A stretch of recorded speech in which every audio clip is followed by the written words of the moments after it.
Hey everyone, Jake here. I'm going to do a vinyl update.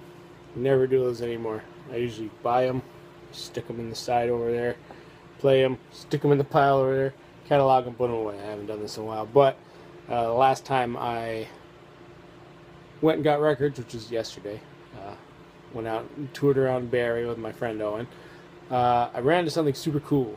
So I figured, well, I'll just show everything I got and then talk about the cool thing, because that's always fun. Let's see.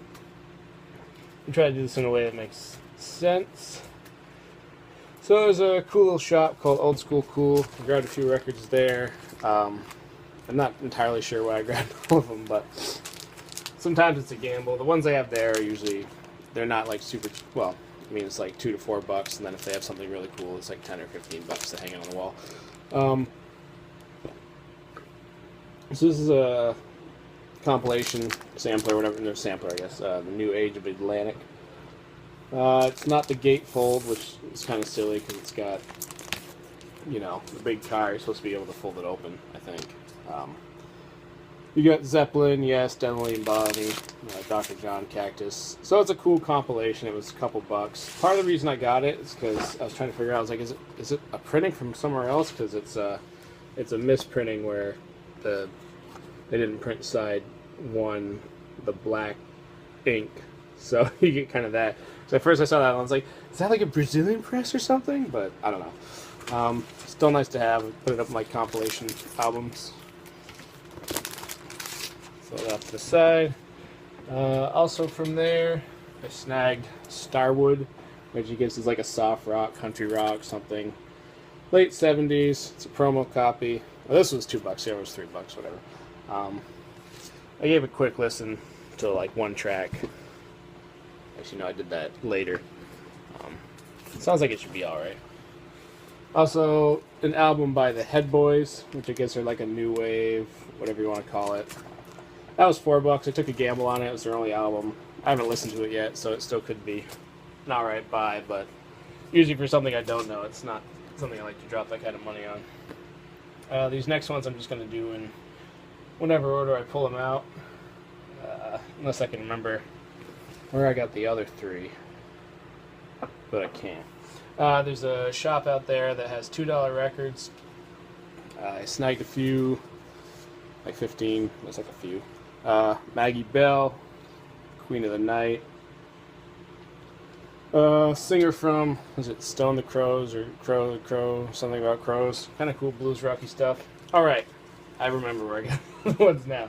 If I can just find the other two, that's one. What was the other one? I listened to it already? Oh boy. It's good to be organized. Where did you get that one from? This is a mess. Alright, I'll forget it if I can't find it. A few of the dollar records I got. Leonard Nimoy's Outer Space, Inner Mind. I think it's mostly just readings. It's kind of fun for a dollar record. Snagged that. Also got Ellen McIlwain, Honky Tonk Angel. This is a duplicate, but for $1, it's like I got to get it and give it to somebody else because great singer. Also amazing slide guitarist. But her voice is outstanding. It's probably one of my favorite female singers out there. So that was $1 record. $2 record, David Blue. It's his first record. It's also radio promo. Don't know anything about him, but it's that early, well, mid to late 60s Electra look. They could have some fun stuff on there. Also, well, these are all $2 bid, I think. John Fahey. I'm sure I'm saying his name wrong. Fair Forward Voyager, Soldier's Choice. Also, promo copy. Fun sticker. It's always some of the different stickers. He's a good guitarist, obviously. Great.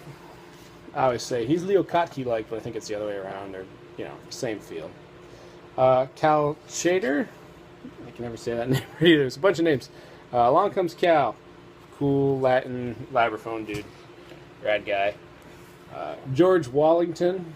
Our Delight. It's a double album. You've got players on here like Donald Byrne, Charles Mingus, Max Roach, so I figured with those names it was worth finding out what he was all about.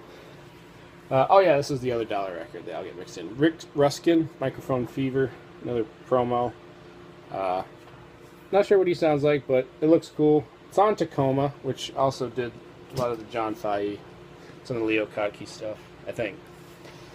Another radio promo, totally chopped over, but it's is it David Rose or Biff Rose? This is, I think, his second album. Supposed to be like a kind of silly comedy sort of singy guy, silly, funny voice, whatever.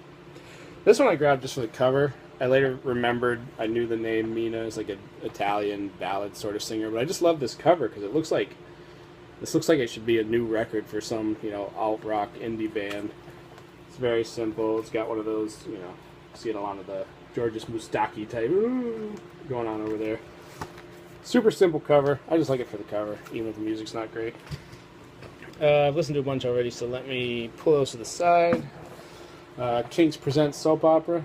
This one I didn't have of theirs. Fun record, Kinks, whatever. These guys are called what? Photo Maker. I think it's their first album, 79. Power pop, sort of post-Zeppelin type rock stuff. Atlantis, which is a krautrock, prog rock sort of band, closer to hard rock if you ask me.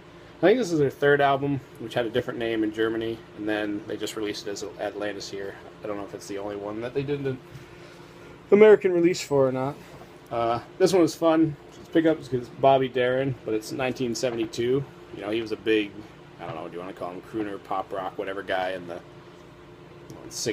late 50s through early 60s. And it's always fun to find these records that are like, you know, second waves of these guys, right? When music kind of left them and everyone got long hair and spiritual. It's like, what happened to these guys? Like, I've got one by, who's the guy that did Lightning Strikes? You know, Lightning Striking Again. But there's one by him that's later. It's Something About America. Great reference of knowledge. But that's a cool one. There's a later album by Dion. It's just interesting to see these, like, what were these guys doing? They kept their hair short.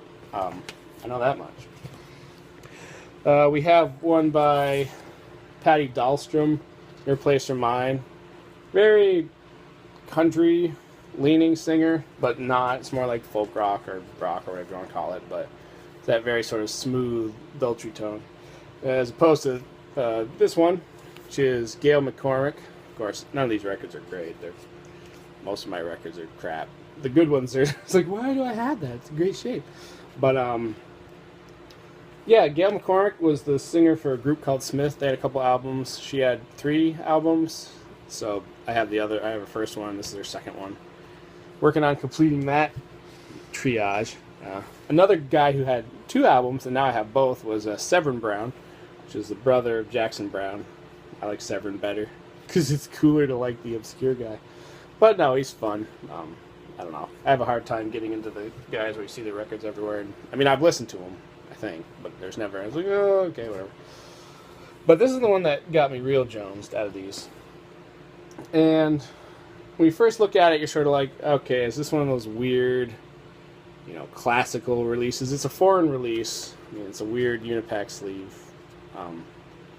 But, you know, it's Italian. It's Fides or something. Sperania. I shouldn't even try. The band Jet. Pretty simple back. So I can see, I think that. Flip her open. Oh, the grail stays. And you take a look at it on the side. It's like, whoa, it's way raised out. That's cool. But then you see these pictures on the side. You're like, oh, maybe it's not classical. It turns out this is like an original Italian pressing of a Italian prog rock band. They go for like $300-400. So it's $2? Yeah, I'm all about it. That's great. I mean, the prog rock section of my collection is what I want to go for. That and like early synthesizer stuff, late 60s, early 70s. Stuff that really gets me jones. And this is like, I wouldn't find this otherwise. I wouldn't have even known about it for the most part. So it's a learning experience and a great way to find something that I economically shouldn't own. So that's a little vinyl thing. There's more stuff here from other times, like what else? A French version of Hair. You know, a weird label with Duke Ellington on it. It's like a koala label. Oh, sure, why not? I don't know. It's kind of like an update. There you go. I participated.